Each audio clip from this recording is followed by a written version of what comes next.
एक मारवाड़ी था, उसको घूमने का बड़ा शौक था।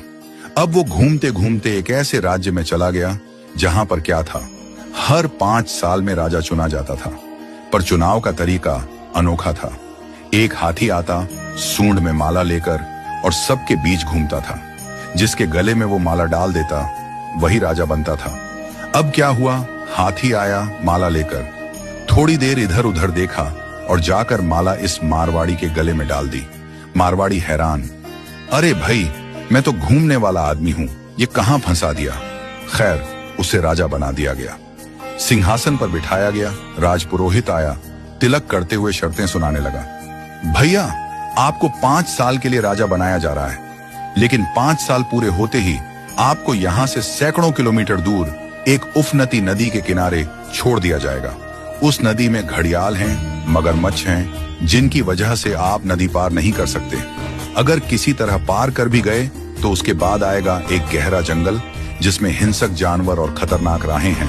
वहां आप जानो और आपकी किस्मत। अब तक जो भी राजा बना था उसे मालूम था कि 5 साल बाद मरना तय है, तो वह 5 साल बस ऐश करता था, भोग विलास, मजा, तामझाम। लेकिन यह मारवाड़ी अलग निकला। उसने सोचना शुरू किया, अब मुझे 5 साल बाद क्या करना है।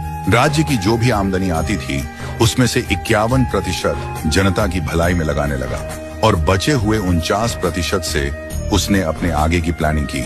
पहले साल उसने नदी पर एक पुल बनवाया, दूसरे साल उस पार के जंगल को साफ करवाया, खेती के लायक जमीन बनवाई, तीसरे साल वहां सड़कें बनवाई, लोग वहां बसने लगे, गांव और मोहल्ले बनने लगे।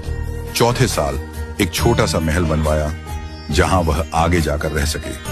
5वें साल अपने जीवन भर का खर्च, जरूरी चीजें, अनाज, सब कुछ वहां स्टोर करवा दिया। अब 5 साल पूरे हो गए। परंपरा के अनुसार लोग उसे ढोल नगाड़ों के साथ विदा करने आए। लोगों की आंखों में आंसू थे। कहने लगे, ऐसा राजा हमने पहले कभी नहीं देखा।